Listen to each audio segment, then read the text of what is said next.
Casino Gauntlet match. Jay White was the first in. Joining him was Adam Page. So, number 3. I got questions about number 3, or maybe I'm just very, very critical of the things that I watch. Wheeler Yuta was number 3. Now, Jesse, this Gauntlet match was for a number 1 contender for Jon Moxley's AEW World Championship. You know, that same World Championship we haven't seen since October. Correct. Wheeler Yuta's in this match, and he's a part of the Death Riders. Why is Wheeler Yuta in a Gauntlet match at such an early position against everybody else in this match for a number 1 contendership against the World Championship that his leader is holding? Why is that the case? It's simple, okay? He is one that Moxley feels is worth. How do you get in the match? How do you get in the match? Tony Khan randomly chooses you. Okay. Yeah. Wow. God damn it. Yeah. Yeah. You know, I can't book that one. Didn't they hire somebody to fill in these logic gaps? Didn't they? Well, why is a stablemate of Jon Moxley's in this Gauntlet match? Why wouldn't all of them be in it? They also hired Jennifer Pepperman to help write for Mercedes. All of that shit's out of the window. No one's writing for anyone but TK. Why wasn't Claudio in it? Why wasn't Pac in it? How did Darius Martin get into a $100,000 fatal 4-way? Why? Why him? I had people trying to explain this to me, and I'm looking at everybody with like fucking 6 heads. I'm like, guys, it's not your job to tell me why he's there. Commentary didn't do a single fucking thing to tell me why Wheeler Yuta was there, why he's chosen, why he opted to be in this thing. People were telling me, well, maybe he is sent by Jon Moxley to win this match and maybe win it and lay down for him so he doesn't have to fight anybody for the World Championship. No, that's not the case. And if that was the case, why didn't commentary say that? Because they didn't mention anything like that. Why is he out at number 3 if that's the case? That's the worst fucking position for you to be in. Why is he out? I don't understand it. I don't understand it. I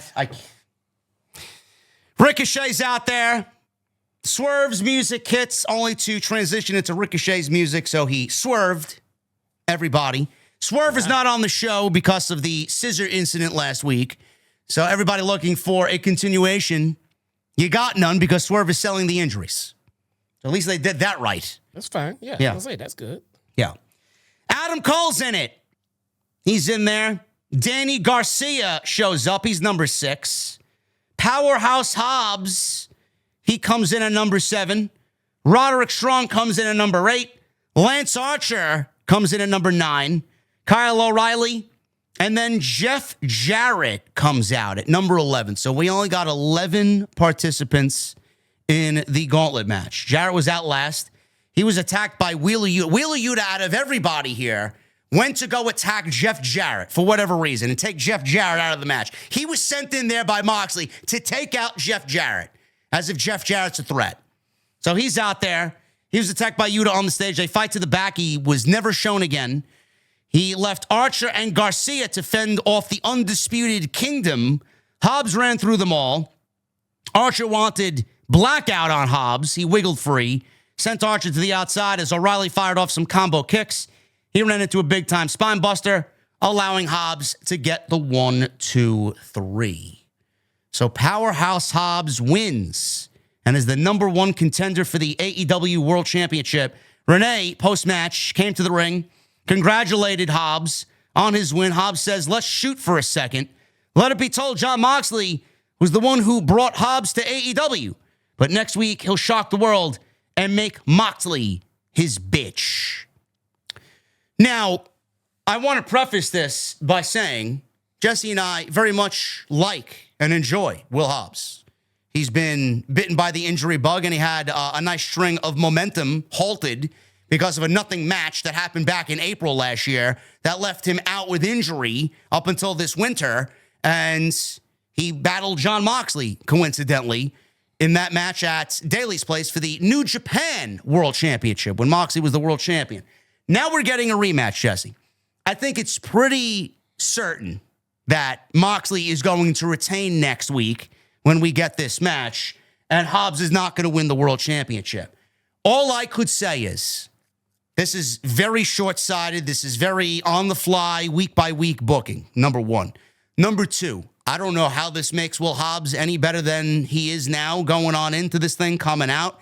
All I can hope for is that this elevates Hobbs in some way, shape, or form, and they give him some sort of direction coming out of this, because nobody expects him to win, and I don't really trust Tony Khan to take Will Hobbs going into next week to give him anything coming on out. What do you think of this?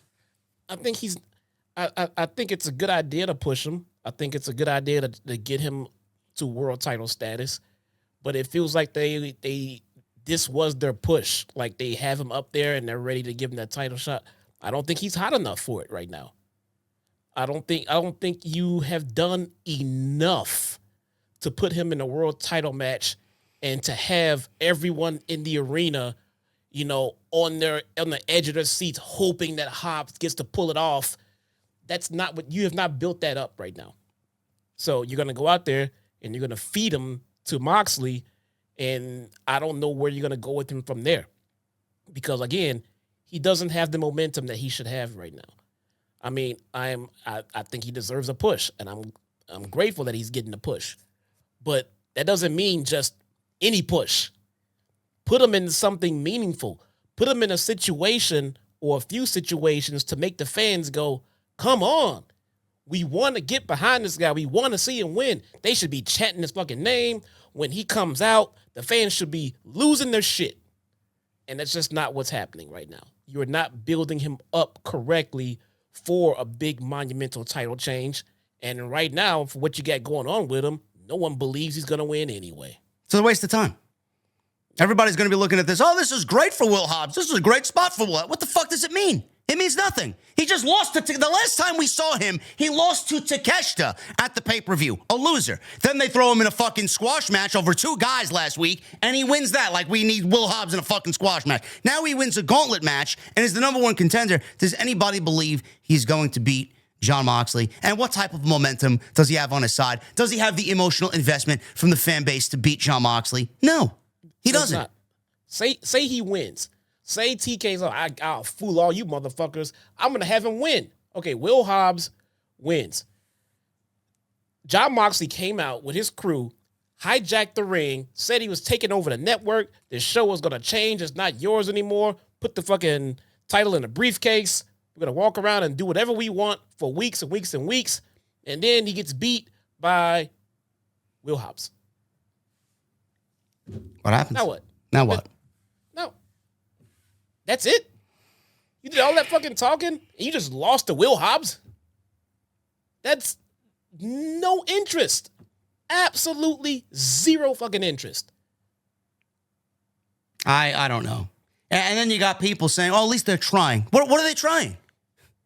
Trying shit. You know what I want you to try? You know what I want you to try in regards to that? Why don't you build up your fucking talent so we actually give a shit about them? Try that. I care about nobody. Nobody here. The Death Riders, the most dastardly thing they have done is duct tape the fucking, Rock and Roll Express to a couple of shelving units.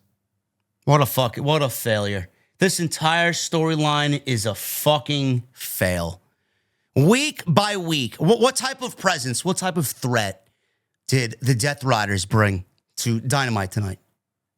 It's a company takeover, right? What is the story? What is the story? What is the mission statement here? Duct tape the fucking Rock and Roll Express. That's what we're doing now. Yeah.